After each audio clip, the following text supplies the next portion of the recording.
It was just that reframing of this thing didn't happen to me. Welcome back to my channel. So excited to have you here today. We were talking with my friend Avi. I cannot wait for you to meet her. She is this beautiful, kind, empathic soul. She's a survivor just like you are. And the things that this woman has been through, well, I'm going to let her tell her story. So let's go.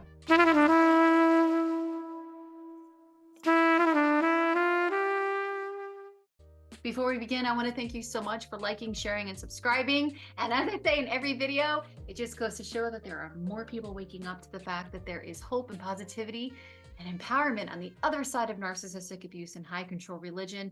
Thank you so much for being here. And we just want to let you know that if you are just waking up and if you're new here, you are going to be okay. Avi, it is such an honor to have you on the show. Thank you so much for being here. Why don't you take us back a little bit and tell us what brought you here. Okay. Thank you, Wendy. I really appreciate you having this show, actually. What really made me want to come on your show is because in listening to some of the interviews that you've put up, it was very helpful for me. Being born into the organization, I think that there has been, there's this message that we have had since birth, which is that anybody who leaves the organization and speaks about it in any kind of negative way is an apostate.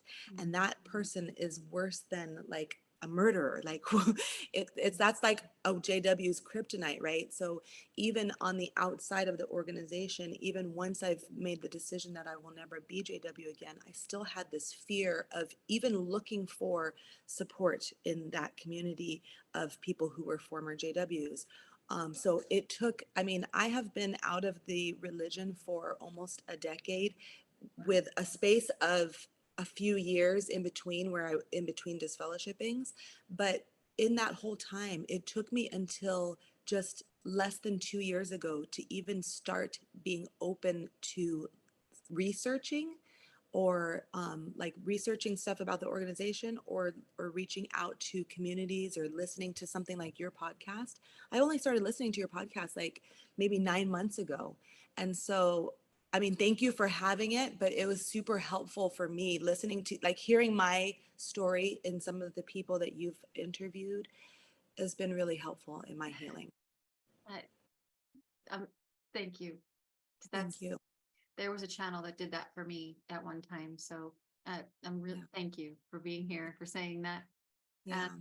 So 10 years, take us back a little bit. You were born and raised in it? Yeah, I was born and raised in it. My parents were raised in it. My father's mother and grandmother were in the religion. So that's all just to say that it is, it goes back so far in my family that it is like, I would say like it's in my DNA. Like I Sure. born to be a JW. And I didn't hate it. I mean, there were, for most of the time, I loved it. I actually, I know I hear a lot of people saying, oh, I'm so happy I don't have to go door to door anymore. I loved going door to door. I'm glad I, you said that because I was just telling someone today, like I loved pioneering. Like I did. I just loved it.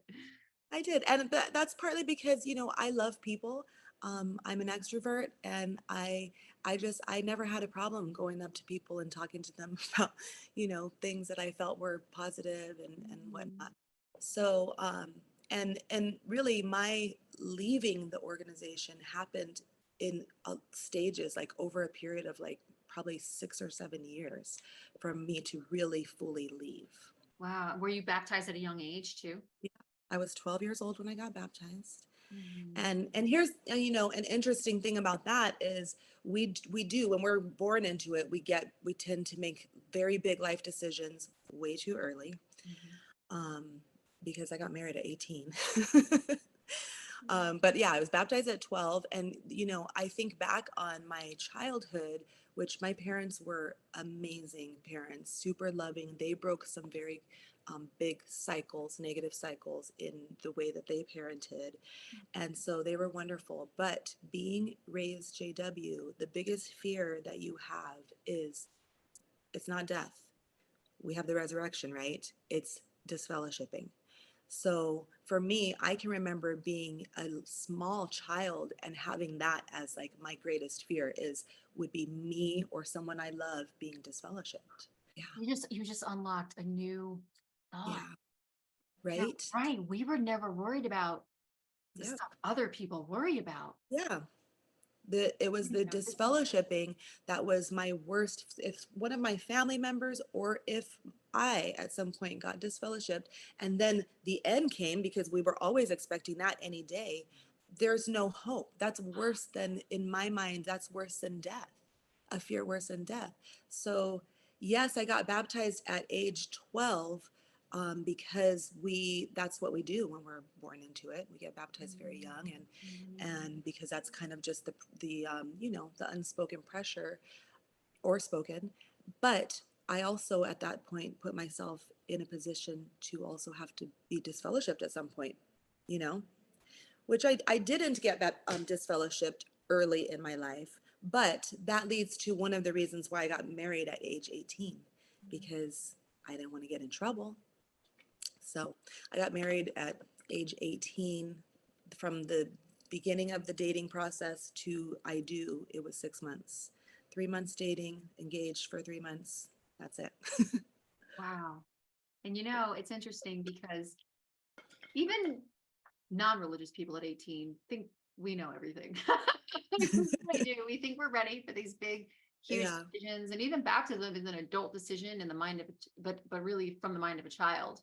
Hmm. So you are only essentially baptized for 6 years by the time you get married, and six Yeah. months of an engagement. That's so common, terrifyingly common. I know. And I know, I don't know how old your kids are, but I have an 18-year-old child Mhm. now, and I cannot imagine, I can't even imagine him being in a serious relationship, Oh, much less, mine are 11 and 12, and yeah. it blows my mind to think that they would even be baptized. I Yeah. mean, my daughter has a crush on a new boy in school. I don't know, Uh-huh. every third week, and Right. I can't imagine any Which of the is things. Yeah. totally normal, right? Uh-huh. So yeah, so I married at 18. I married somebody a lot older than me. And he had been married before and had a child. So I was married and a parent at 18. Um, and by the way, that child I loved on her. I still love her. We still have a relationship after all these years. Mhm, But it was a big, heavy responsibility, mhm, right?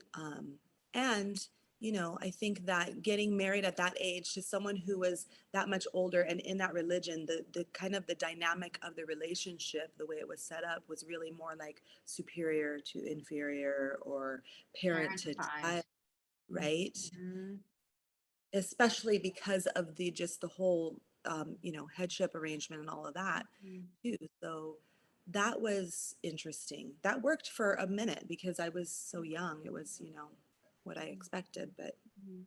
it You go from eventually. your parents' house to now the house of someone who already has an established life. But being raised in it as a woman, you don't have a lot of aspirations for. I mean, there wasn't a thought that I was going to go to college. Mhm. It's basically two choices: either you're going to be single and pioneer, or you're going to get married and maybe start a And those are family. our only options. And not only that, but it's like from a young age, we're taught that marriage equals maturity. You want to do the things that mature people do. I Mhm. wanted to be invited to all the cool gatherings, and only married Mhm. people did all the cool stuff. The married people got accepted to Bethel. The married Mhm. people got invited to the gather. These are the things that but I was a kid, so of course those are Right. the things I wanted to do. Right. And I mean, your whole life and your community is all in the organization. So all of Mhm. your friends are doing the same. Everybody's getting married young and then Mhm. moving into those different phases of their lives. So yeah, it's just Did you going with. know him before you started dating? Nope. Okay. No, I didn't know him at all. Oh, I wow. had moved into a new congregation. We were in the same congregation for a while, but I didn't know him. No, Mm, it happened real fast. okay. And And did he have a position of authority in the congregation? no, he Okay. didn't. Hmm. No. So we had 3 children together. After my third child was born, a couple of years, 2 years after he was born, I was very overweight, and I decided to begin a health journey. I needed to get my health back because I was miserable in my body. I was very unhappy in the marriage. Um, and I felt like this is one thing that I can do, right, is to go get healthy. So that was, interestingly enough, that was met with a lot of resistance in my life. My husband did not want me to join the gym. He was worried about me being in that environment. He was like, "Why can't you just do it at home? What, what if somebody looks at you?" Oh You no, you can't have know, that. it doesn't really matter what the reason was. The idea that I was so unhappy and this was the thing that I felt was going to help me Of get course. healthy, and that was being met with resistance was very hurtful. Mhm. But so I went anyways. I did go to the work, to the gym. I hired a trainer. I requested a fellow mom because I felt like I need to be with somebody who understands the challenges of just really putting everybody else on in a priority position over myself, right? I had neglected myself, and that's why I was in that situation. So, as I started to lose weight and get stronger physically, I was getting stronger mentally and getting more clear mentally. And that combined with other things that were happening, like in my life and with my family and friends who didn't really love to see these changes. I don't know if they sensed some independence from me, which is not good for us as women in the religion, Oh, or it was interesting that I was being met with a lot of pushback, which pushed me in the other direction. of course. I And it started to. always seems that your family and friends, when you're succeeding in one area, they seem to be the ones who have the most negative things to say. Yeah. And there's one quote that I live by, and it said that nobody's going to care about what you care about more than you do.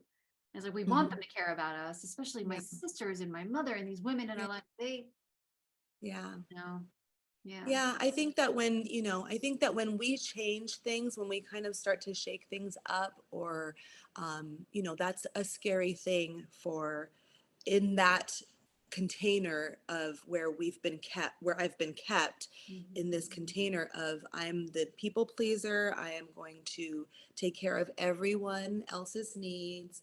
Yeah. And when I'm starting to, step up and say, actually, no, I'm going to start taking care of my own needs. And Mhm. I'm not trying to leave the religion at this point, mind you. Mhm.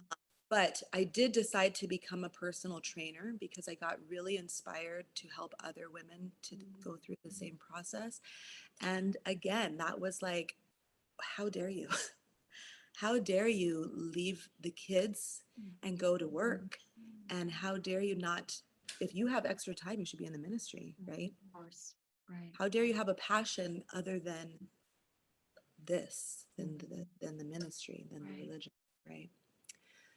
So all of that really contributed to my first kind of aha, or my first move out of the religion. As I said, we were having some very serious marital problems, and we did go to seek counseling, but we chose to go to a JW man therapist. So, as you can guess, his advice was not very sound. It wasn't very professional. It wasn't very like it was based on the Bible. Sure. So, of right, of course. JW therapists, I saw one. It blows my mind. All of that psychological training and still not see the kind of manipulation that you are part of. It blows Yeah. my mind, even now. Yeah. So his counsel, and I hesitate to share it because it's a little bit it's just kind of crazy, really. It's a little bit embarrassing, but his counsel was, at the time I was so unhappy with my husband. For I'm not going to go into the reasons why, Mhm. but not only that, I had begun to deal with some personal issues of sexual trauma in my past, in my childhood. Mhm. And those two things combined is a very bad combination, right? To begin with. But his advice, his Bible-based advice was, you must not fail to render him his due. Yeah, yeah. So we need to make sure that you are, every week on a schedule, certain day, make sure that you don't withhold from him. Now, this I agreed to because at the time I still was trying to be a Christian wife. Um, and but my whole body said no, but I agreed to it. And that really is what pushed me into a corner that was just like, if this is what it means to be a Christian wife, I want no part of it. And so I did get to that point where I was just like, nope, I'm out of here. I'm not doing this anymore. Oh my God. When, because I was told that in my marriage too. When they Hmm. tell a survivor of abuse to render the due, they're setting you up to Hmm. constantly put yourself in a circumstance where you are probably most likely psychologically not connected to your body. There's no alignment there. And they have 100. no idea the power that Yeah. that that is given to the man over Yeah. that They're one asking you to be re-traumatized. over and over again. Yeah. Yeah. And so, by the way, I do not harbor animosity towards my ex-husband Mhm. over this because he was also raised in the religion. Exactly. So he Exactly. believed that he had authority over me, my body, my Mhm. person. He Mhm. believed that was his right. That's what Mhm. they say it from the platform. From these, You're, well, what we're groomed to be subjective, just as they're yeah, groomed to be the way that they are. And so it's right. I do see them as victims as well. It doesn't eliminate the trauma yeah, that we went through, but seeing right. someone else having gone through it, yeah, absolutely. And you get Yeah. really bad advice from counselors and people who have authority or seem like they're the foremost authority, seem to Yeah, have Holy Spirit, and you have this toxic cocktail of trauma and abuse. exactly. Wow. Exactly. So, in my leaving, I'm not proud of the way that I did leave the first time that I got disfellowshipped. I didn't leave. I was living in the same house. So at a certain point, I said to my spouse, "This part of our relationship is over. I'm never going to do this with you again." Right. If I was willing to stay under the same roof for the sake of the kids. It was an idea that my dad had. He's like, before you actually separate, can you just try this? And so I did do that for a period of time. But during that time, I had so many people weighing in on my life, so many people just just on me, right, about making this work. Um, in my mind, I decided this is how I will silence them. And so I went and committed adultery and got disfellowshipped. And that silenced everybody, right? Because now they're not going to talk to me. So I regret that. I regret doing it that way because, that's not me being in integrity to myself. I wasn't like, it wasn't like I fell in love with somebody and I had a relationship and I went on to be with that person or anything like that. It was just a random act of self-harm, really, to Sure. get out. To get out because that you're set up to do that. And Hmm. then the other thing is that it doesn't matter because if the other spouse decides to forgive or take back, you're still under obligation to go back and it was all for nothing. These are the True. things that I've realized too. And you put Yeah. yourself through constant abuse just to escape under these man-made rules. Hmm. I know so many people who have done irrational things and they're Yeah. otherwise rational people. Right. Yeah. Well, Wow. you do things that that you wouldn't normally do when you're desperate, right? Mhm, mhm. So, so yeah, so that was my first like leaving where I just was like, I don't want anything to do with this religion if this is what it means to be in it. Mhm. And so when I got disfellowshipped, I was relieved. Sure. However, I have always been very close to my family and they stuck to the rules. They cut me off completely. And after about 2.5 years, I just was so desperate for their acceptance that I went back. Mhm. Makes sense. So, yeah, I went So you back. were out for 2 years and then you decide to I, take the yeah. steps to go back. hmm Which means you were out for longer than that, actually. Oh, I wow. was out for two and a half to 3 years before getting reinstated. Reinstated. Yeah. And I was back in for about 3 years. Did you still believe it at this point, or were you just kind of Um, playing the game? I did believe that it was the truth, but the things I still felt the same way about being a JW wife. I felt like, and I would say this to my mom all the time, I was like, I don't want to be married to a JW man because I'm not about that subjection stuff. I'm not doing that again. Mhm. Um, and so, we would kind of talk about it and laugh about it and joke about it, but I was like, I'm serious. Mhm. I do want to be married again, Mhm. but not like that. And so, it was just kind of this thing that was like, what am I going to do? Because I'm not supposed to go marry out of the religion. Also, I would say to my mom, I'm not going to marry somebody that I don't know that if I'm compatible with sexually Right. like that. So the some of the rules were really like, I am not going to be following those rules, Right. you know Mhm. in my mind is what I was thinking. Mhm. For a time I didn't act on them, I was just saying it. But Mhm. eventually, yeah, I started dating outside of the religion and doing bad. And Doing you what dating people do. right? Yeah. And so because we're also trained to police ourselves, I went and told on myself again.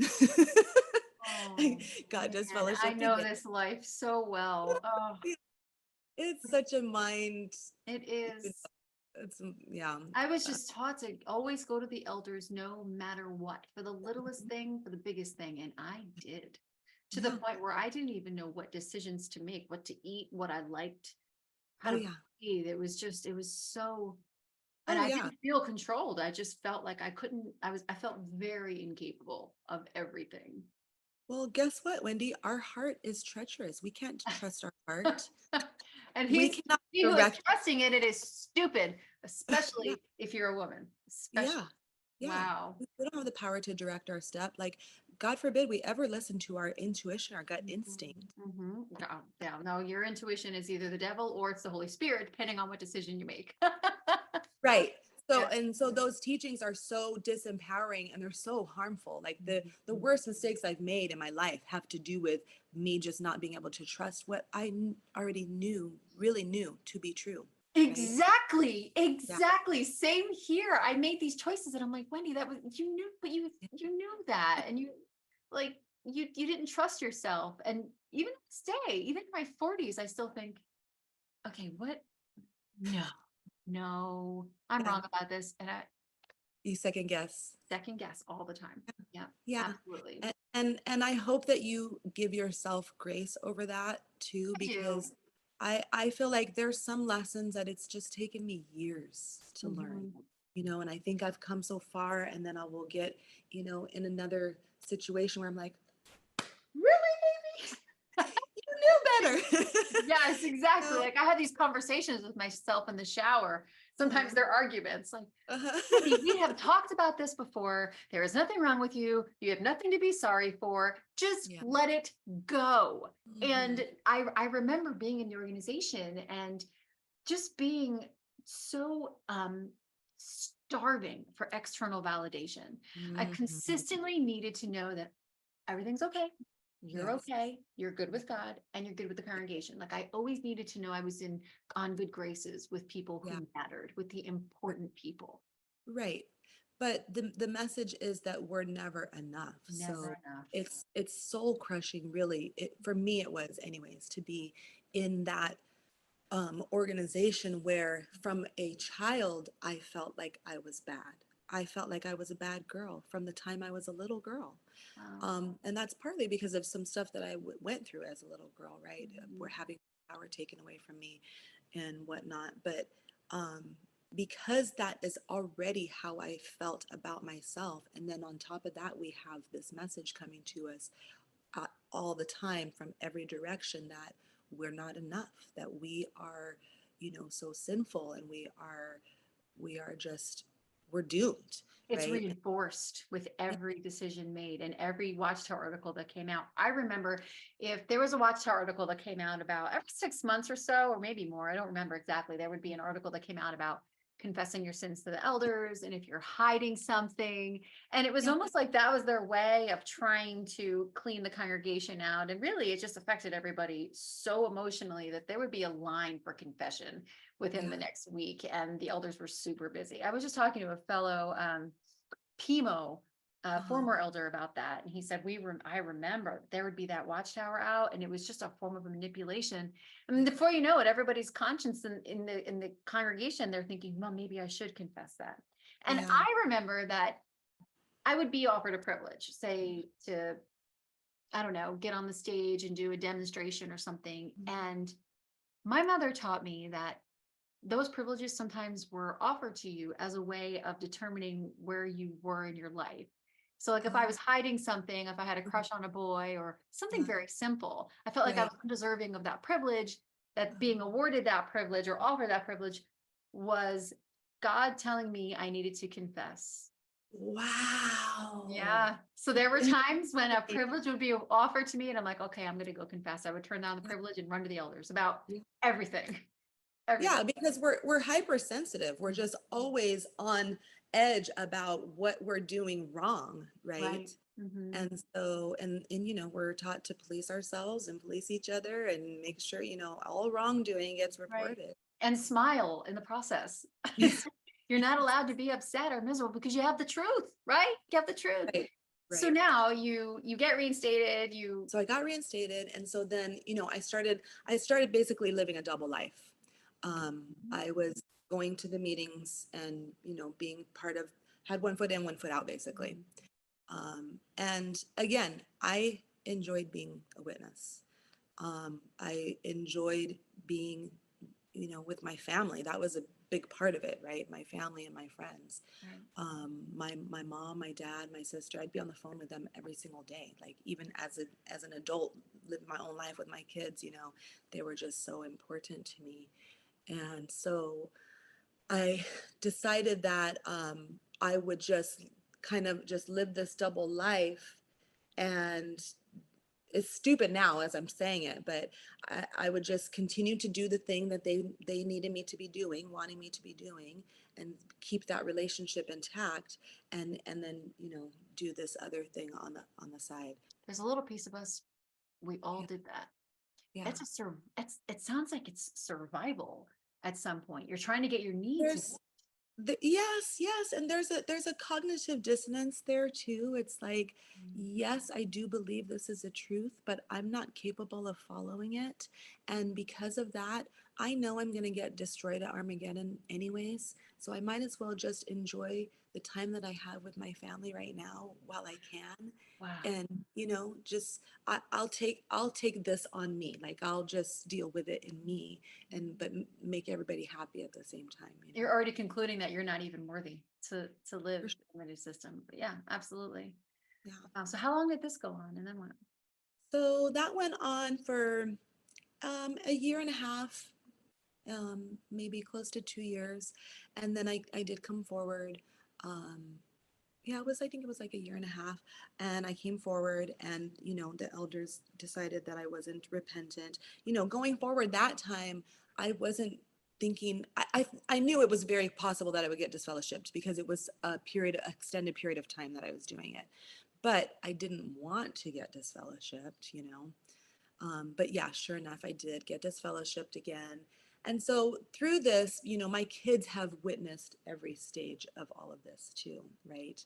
And so after I got disfellowshipped the second time, I still intended on going back at some point. I was still going to meetings disfellowshipped with my kids. Um, and one by one, each of my kids came to me with different reasons and said, I don't want to be part of this. Yeah. my first child, it was So 4 you're a years. single mom at this point, right? Yep. Hmm. Going to the meetings by yourself, this Yep. fellowship, nobody's helping you. Yeah. And it did you feel you deserved it at that point? You slowly waking up at this point before your kids started to come to you? Um, I don't know how I felt in my heart at that point. I felt like I really want to be back with my family, but I Mhm. felt like there's no way I can live this JW life. So I kind of felt like while I'm out, let me find somebody to marry and then I can get back in the religion. Because at that time I thought, if this is the thing that I can't seem to get together, let me just remove this temptation out of my life by finding somebody to get married to, and then I will get reinstated and be back. But here's what changed. This is kind of like the next step of my leaving mentally was my kids, right? My kids each coming to me with different things. My first child at age 14 came to me with the Australian court case with the child molestation stuff, right? At the time, I was still intent on going back to the religion. And at the time, I was still this thing that we all have done in our lives. La, la, la, la, la, la, la. I Mhm. can't hear you. Mhm. I was like, Mhm. and to my shame, I feel, regret, a lot of regret over dismissing him.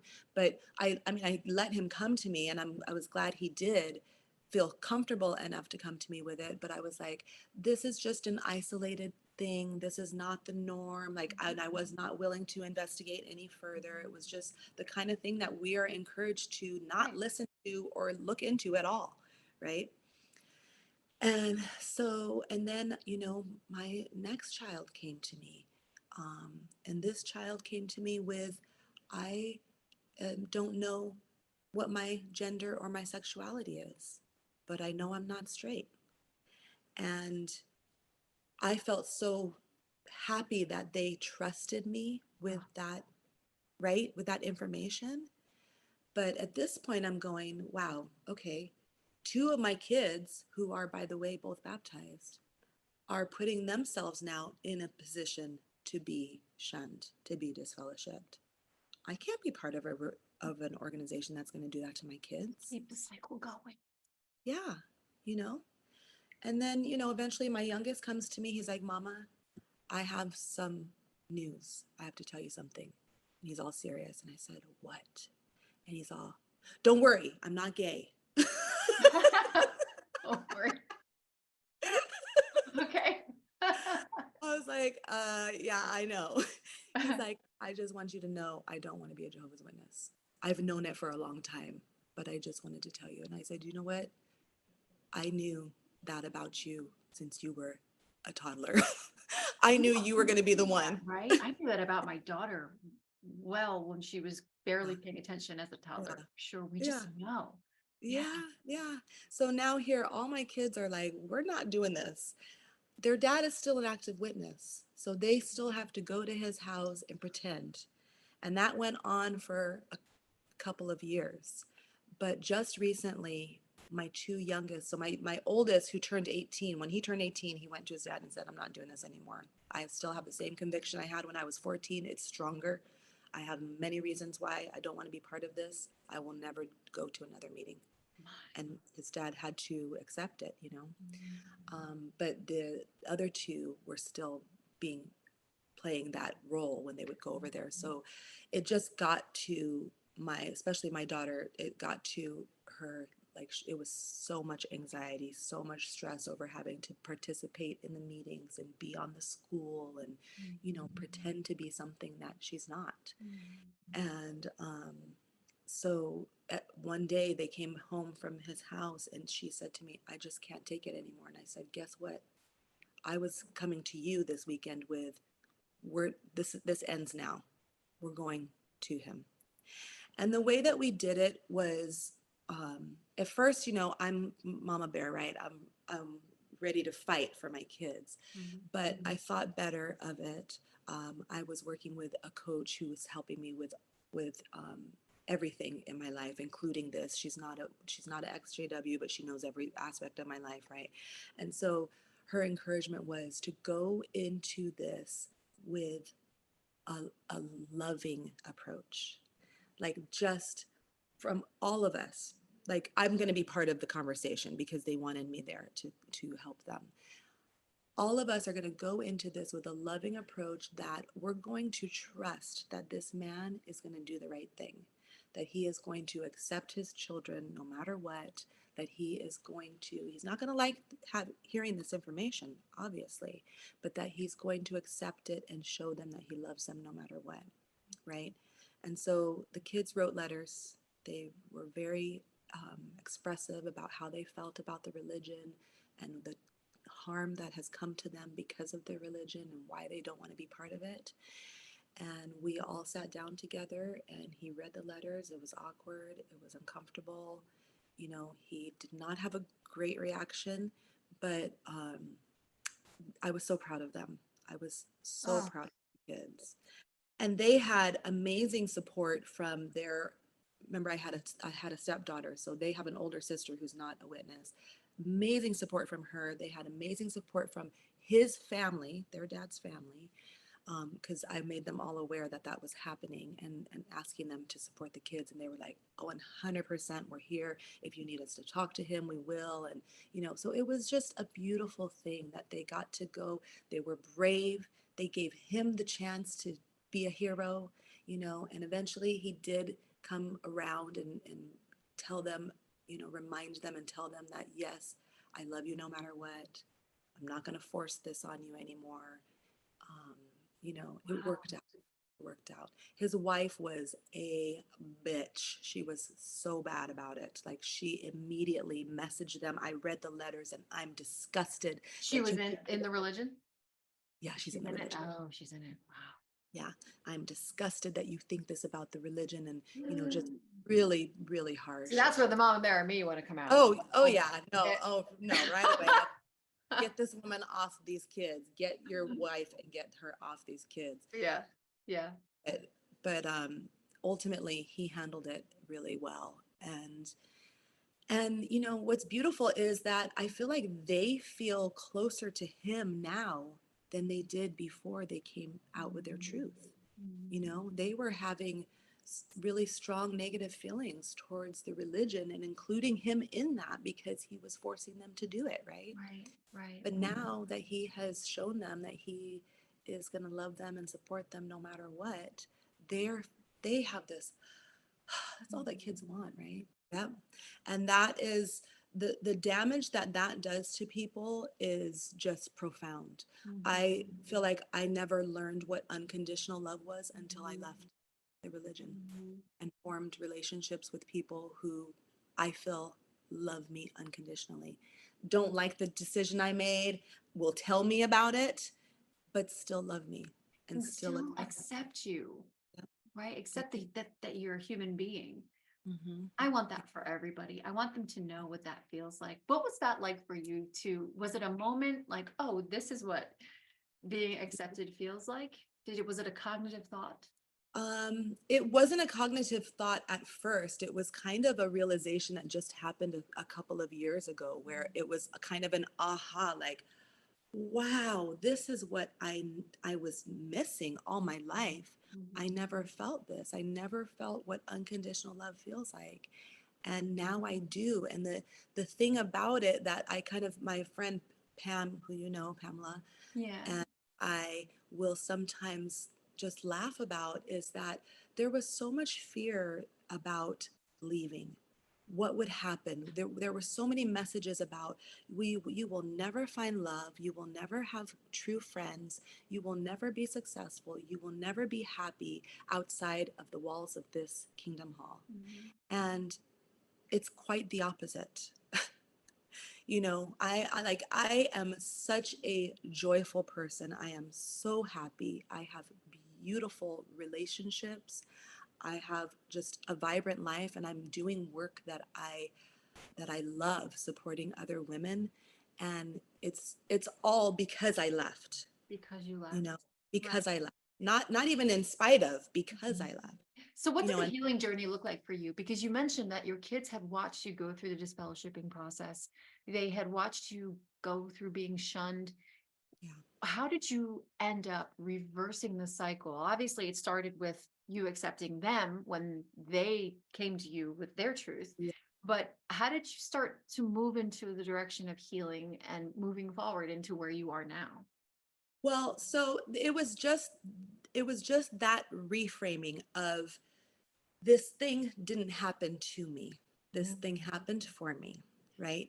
And what got me to that point is really reflecting on, especially for my middle child, um, her coming to me with her totally normal struggle of what is my gender, what is my sexuality, and she should have the freedom to explore that and Mhm. figure that out for herself Mhm. and know she's going to be loved no matter what, Mhm. right? Right. But her coming to me with that and feeling safe enough to come to me with that, I had a moment of, oh my God, like I could have lost one of my children. Like literally, I could have lost one of my children to suicide Wow. if I was still in this religion that shuns and really shows hatred towards the LGBTQ plus Right. community. My child would not have trusted me. She would not have come to me. She would have been and this is something that we've been working through. She, because of the period of time that she was in it and struggling with that and having to just live this double life at her, not double life, but having to play this role at her dad's Right. house, she struggled with a tremendous amount of anxiety. She's been in a lot of therapy, but the aha was, see, I do still believe in God, and what I realized is he sees the, we could say universe, we can call it divine love, we can call it my higher self. It doesn't matter to me what we call it, Mhm. but there is something intelligent that sees the big picture, and that intelligence, which is love, um, caused me to leave the religion and to deal with the pain and the loss of losing my family, which is devastating. But I will choose that any day for my children. Every day I will choose it again for my children. Wow. So that is where I'm like, I'm so happy. I feel so glad that this happened to me, you know? And then when you think of the women in the audience, the moms Yeah. who are hiding under their covers, Yeah. as I Yeah. say in nearly It's every video, scary. it is Yeah. it is so unbelievably. I thought the same thing when I was Hmm. first waking up. It was, what if my children are struggling with something, and Hmm. not by my behavior, but Hmm. just by knowing the belief system, they'll Hmm. know they can't come to me. Right. They'll Right. know. It Oh may yeah. not be anything I directly said to them, Ed, right. but it's that indirect indoctrination that teaches our children from a very young age, unless you fit into these. Yep. Parameters. Exactly. You Hmm. are not going to be loved or accepted by me or anyone else. That's right. I thought about that. I wouldn't even know if they were struggling with something because they would keep Yeah. it hidden. I remember Yeah. hiding parts of myself from my mom and from my friends, mainly to protect them, because Yeah. that gave them a responsibility to then go forward about stuff. So Right. we hide parts of ourselves from people we love, which means Hmm. we're not being our authentic self anyway. Right. Right. Ever. Like we're not safe in any relationship to be our authentic self. Wow. So, one of the final last straws was, of course, it was my kids, but then I also got brave enough to watch the Leah Remini special. Mhm. And I knew about it. It came out many years ago, right? But at the time I was in the religion and I was like, I had no interest. It was like anything that was like that. It was like, oh, no, no, no, no, no. I don't want to hear it. I don't want to see it. Nothing. Right, right, exactly. But if it's about another religion, that's totally fine. Right. Exactly. So one night while my kids were at their dad's, I decided to watch it. I was alone and I watched it and I boo cried. Like I turned when it was over, I turned it off and I just bawled my eyes out. Like I cannot be part of this. This religion has done so much harm to people. People have killed themselves over this. They have harbored um, predators. This religion gives safe haven to abusive men. I cannot be part of this Mhm. ever again. I feel like my only regret is not leaving sooner at Yeah, I this point. agree. Yeah. I think that if I was, if a woman in the situation that I was in is listening or was listening, it is scary. Yeah, because we have formed our whole lives around this. All of my friends, my community, even I lost business over it when I got disfellowshipped. My family, I lost everything. But I would just say keep going, just keep going. I feel like if you know in your heart that this is not the life that you want to have and this is not for you, this religion is not for you, if you know it in your heart, then you already know. Like what I There's understand no it's going scary. back from that. Once Yeah. You you can't can't unknow. unlearn what you already Yeah. learned. You can't Mhm. unknow it. Mhm. So it's like, I mean, get your stuff in line. Don't be rash. Like if it's Mhm. something a matter of like getting your finances set up or whatever, that kind of stuff. Like don't make it harder than it has to be. But if this is not what you want, you got to go. You got to go. So this is a pressing question we get asked often as moms. Mhm, What did unraveling, now they didn't believe it on their own, but there mhm, still had to have been a measure of unraveling and deconstructing. mhm, What did that look like for you and your kids? Because there are moms in the audience who are really mhm. struggling with doing that very thing of getting them out, because Yeah. there is this measure of safety in the Hmm. JW bubble, and they Yeah. were raised with the book, so now they don't know how to raise their kids without the book, so there's this trepidation of what Uh-huh. if, and the world is a scary place. So you raised 3 kids in Yeah. and then out. So can you talk a little bit about that and maybe some mom advice for our audience? Um, well, so for my oldest, my kids actually really love to research. And this is one thing that's really beautiful about the time that we live in, right? Is that we have so much available to us, just at our fingertips. So I would say that it's a great idea for kids and adults to do some research. But I think that I'm sure there are a lot of moms who are leaving or have left and their kids are still mentally in, or still want to be part of it. And I feel like I, I, I didn't have that experience. My kids left before me, but I think that, and because it was so deeply a part of me for all of my life, but they were younger. Their minds are so plastic. All of our minds are plastic, but they're so easy to learn new things, right? I think my child who has struggled the most is my daughter. I think she was really the most like in it mentally, and we share a room. We're very close. We talk a lot. We spend a lot of time together. So I think it's just a matter of just really doing what we know how to do as moms, which is just to nurture them and make sure they know that they are loved unconditionally. And if they're struggling, that we're still going to be there for them and we'll help them. And, I think I'm pretty fearless in my life. So I do believe that them seeing me just, okay, we're going to do Yeah. this, Yeah. has had a big impact on them not being afraid, or I don't know, I think every situation is so different, right? But I do feel like there needs to be more help for young people. And so like Pamela, I don't know if Pamela told you this, but Pamela and I are going to start doing retreats for former witnesses. And our initial offering will be for women because that's who we're here to help and it's who we work with anyways. Mhm. But we also want to start doing it for young folks, like for teenagers, because when she was talking about it with her son, who's like, I think he's 20, he said something like, are you gonna do something for people my age? And it just like, she was like, and we Right. both have kids that are like, that need Yes.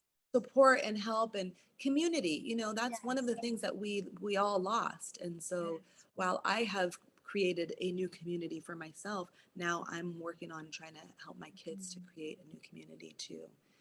So I think that would be one thing, is That helping our. sounds beautiful. I would love to get more information about that, and Oh definitely yeah. love to be whatever I can do to help support you ladies in that. I would absolutely love that. I would love to bring my kids, because the Yeah. challenge as a parent is and I'll fully admit this, even now, sometimes I know it's my trauma coming up, and I don't Mhm, ever want to parent from fear, from my mhm, fear. mhm, Like if mhm. she likes, for example, if my daughter thinks a boy in her class is cute, Uh-huh. immediately my trauma is, oh no, it's a worldly boy, right?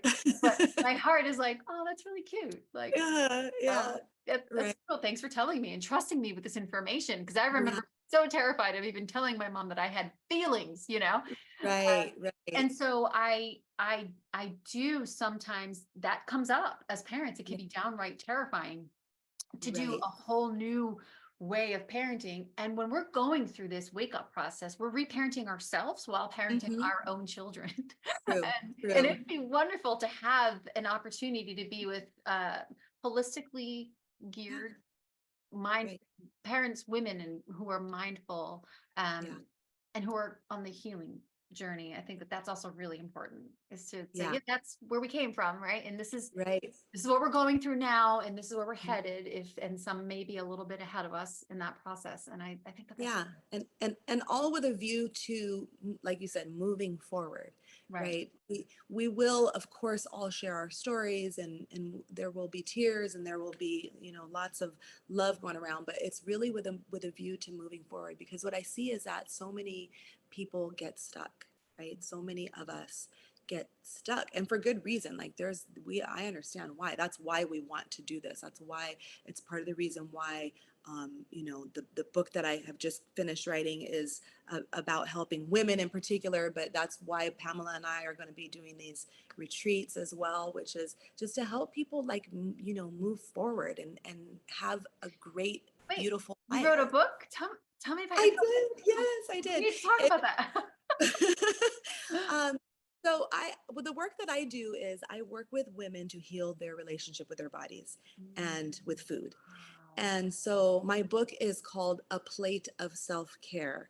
And it came to me because it's something that I started kind of using, a phrase I started using in my social media, because I also have a meal prep company, and I teach nutrition as well. So I would post really beautiful, plates of food, and I would call it a plate of self-care. And I would explain, this is not about dieting, and this is not even necessarily about what this food is. It's about what it represents, because as moms, we tend to put ourselves last on the list of important people to take care of, if on the list at all, right? We might, and a good example of that is a mom who's eating the burnt toast, or a mom who's eating off her kid's plate, or the mom who's just getting the leftovers, just slopping the food on the plate, and just there's no care there, right? So it's the plate of self-care is about taking the time to nurture yourself and to feed yourself good food and to move in a way that nurtures your soul. And so I do mindset work with my clients, and this is kind of just a way for me to get more of my what I teach out into the world, because I can only work with a few people at a time, right? Because it's a very high touch program. What I do with my clients, it's fitness, it's nutrition, and it's meal prep. Mhm. Um, so now, yes, I have my book. It's going to be out hopefully in the next 3 weeks. I think that Wow. this goes up, it will be. I have a page up where people can show interest, Mhm. and it's just the name of the book. It's A Plate of Self Mhm. Care. But yeah. When it's Um, out, I want to link it in my Amazon favorites oh, and thank put it on you. my website. Absolutely. I want to link your coaching programs. I want to link all of that, because Wonderful. I am certain that so many women and moms could actually really benefit from your expertise and your experience. So thank you Yeah, for bringing that up. I realized something just over the last couple of days that I wanted to share with you, Sure. and that is that the background that we have, I realize that, like, the religion is like the patriarchy on steroids. And so Yes. the stuff that we went through Mhm. in that organization is like what most women have experienced in some way or another. Is just in a kind of in a different setting, right? So like most people are not going to be able to relate to, oh, I was raised in a cult, but the stuff that we kind of subjected ourselves to and chose for ourselves because we didn't know any better, Mhm. um, I think many women, most women, can understand and relate to. That and I don't know about you, but in many of the conversations that I have with women, not JW, I'm able to see Mhm. the parallels before they can actually pick Yes. up on it. Because, like you Yeah. said, it's patriarchy to another level. I'm able to Yeah. pick up on the kind of abuse or the trauma they may have suffered Right. just before they even realize it. It could have happened Yeah. in their Right. workplace, in their Yeah. family. It could have happened anywhere. Right. They don't even necessarily realize it because it's just it's so prolific all around us. It's part of our culture, right? But Mhm. so it's that's helped me. I'm grateful for that background because it's helped me to help the women that I work with, you know. And one of the things that I went to IIN, Oh, I went there just out of sheer curiosity. I love holistic nutrition. yes. It's just it's my passion. Food is a thing for me. And Mm-hmm. one of the parts of one of the lectures that stuck with me is that I'm sure you know about the primary and the secondary foods. It was this just visualize a plate. The primary foods are not just the foods we ingest. The primary foods are our toxic work environment, how much we love our career, who are we hanging out with, what are we watching, what are we feeding our mind with. Those are the primary foods. The secondary foods are the actual food we ingest. So many people, and I've never put this into practice. It was just something, it was a course I just took for my own education. And just looking at my own life, I noticed that if I was trying to change my diet, for example, sometimes I would cut out an entire food group, and no, that wasn't Right. necessarily healthy. So the way Right. that the lecture went was you add more on rather than take more off. Yes. And I Yes. thought, aha. So I would add more proteins and a little less starch because Yeah. I was experimenting with. And then before Right. you know it, you have more good stuff on your plate Yeah. and you didn't even realize that you're getting Yeah. stuff That's one of wrong. the principles that I teach too is add more instead of take away. Instead of punish yourself, add more vegetables, you know. And I think that that's important too when we're leaving the organization is bring as much good into your life as you can, Yes. and you don't even really pay much attention to what you're leaving behind. And this is what, when you mentioned people getting stuck, when Hmm. people leave the organization, Hmm. where I find, and if you're listening to this, whether it's in video or on the podcast, and if you're stuck, I have found where people are mostly stuck is in forming relationships and finding community. And I, Hmm. myself included, Hmm. sometimes we focus so much on what we left, what we lost, we're stuck in Hmm. this loop. Or we are constantly consuming XJW content and we're stuck Hmm. in this governing body loop and this cult of Yeah. personality. And that Yeah. can keep us stuck. Because I was telling someone today, if someone unsubscribes or unfollows me, I think, yes, Uh, because that means they're moving on with their lives and they don't want to uh, consume right. JW content. Yeah. So when you do meet someone who's stuck, just for someone Mhm. who can listen and have a digestible takeaway, if someone Mhm. is stuck and they're trying to form a community, what do you suggest is a good first step to crowd out the bad and bring more good in their lives?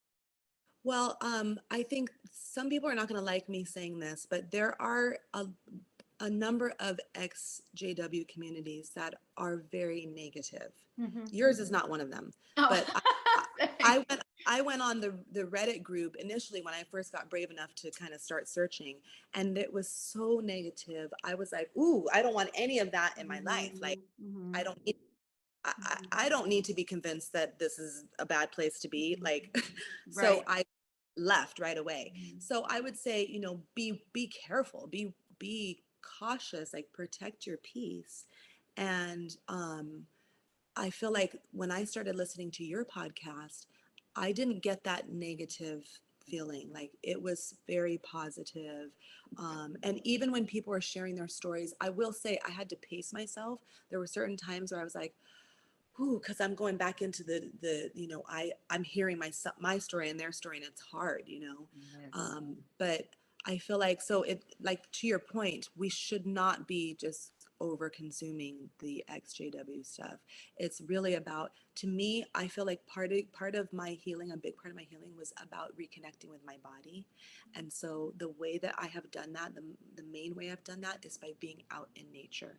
This would be probably the most important thing that I would encourage somebody to do, to just go out in nature, especially in the morning if possible. Morning sun, 10 minutes of morning sun will change someone's life. It will help them sleep better. It will change their serotonin levels. Like, it actually is scientifically researched and proven to help boost serotonin levels, which is a happiness hormone. So I would say just something like that. It's a solitude thing, and but it's okay. Like, we actually do need to have some time alone with our thoughts. And so the combination of spending time in nature and then journaling and reflecting, I think those are ways that I have been able to process the loss and process the trauma and not just get stuck, right? Is get it out. Like, my coach used to say, get the poison out. Just get it out onto paper, right? Go outside, move your body. Wow. Before I conclude, not with song of prayer, I want to make sure. You always I, do that, Wendy. You I always do. you always I, will say some kind of phraseology or whatever. I know. I don't know why I keep bringing it back in.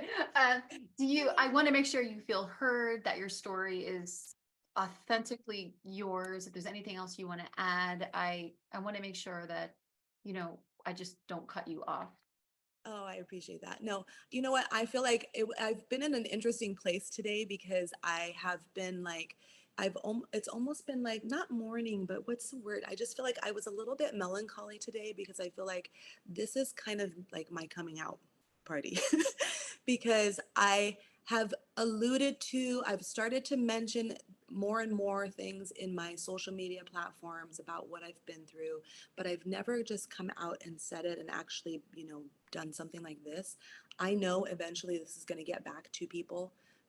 Probably at some point it's going to get back to my parents. I know this is, in a way, this is a point of no return, right?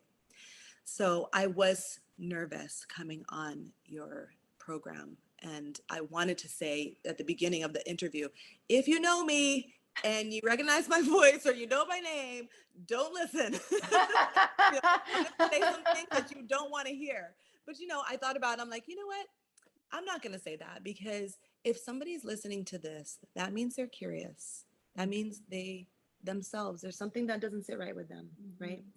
And I think that hopefully they can get something out of it. I would say to my younger self, just keep going. I think you posted something today that was really, like, was to that note, something like keep going, or yeah, you did. You said keep Yeah, it going, was about coming out forgive, of a dark place. forgiving yourself. Yeah, Yeah, I posted about yeah, that. Yeah, yeah. I'm always So posting keep going, because I I, mean, just because I post inspirational stuff and my channel is strictly for I woke up, now what? Um, I still grief is yeah, not linear. yes, I'm not just because I woke up before someone doesn't mean I'm this far ahead. Like, I am next to them saying, listen, right, we got this. right, We're gonna pull through.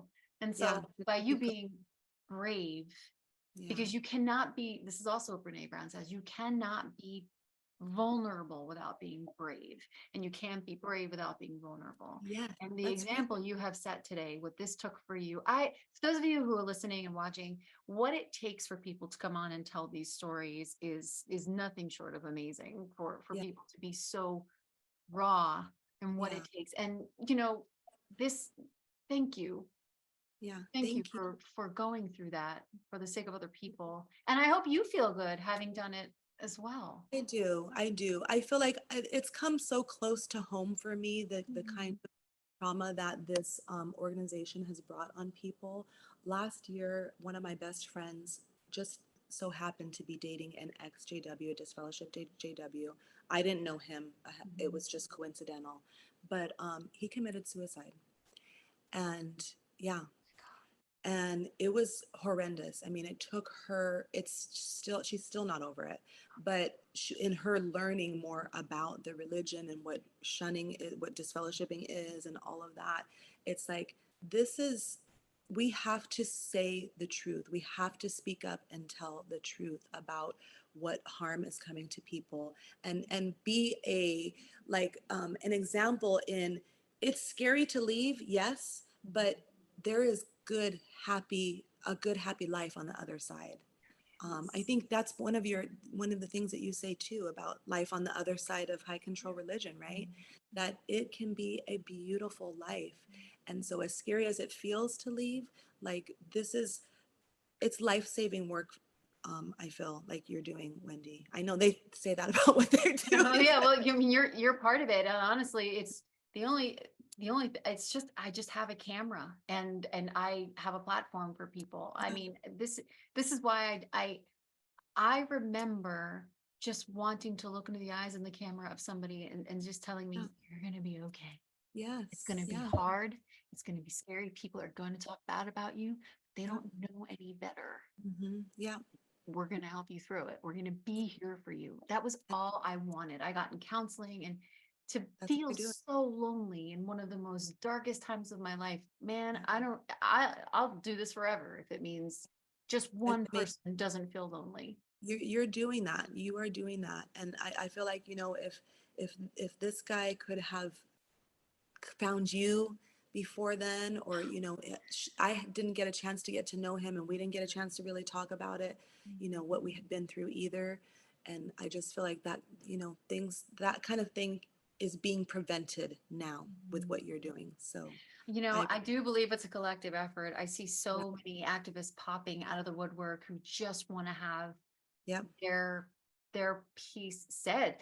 There are so many people on TikTok who are standing up and saying, no more, enough is enough. I do feel the tides are turning though. I do feel every day more and more people are just over it because it Yes. seems like I don't really consume JW or literature that Hmm. much. Full Right. stop. I just don't. But it Right. does seem that when I am exposed to it, I don't know if I'm more and more awake and aware, Uh-huh.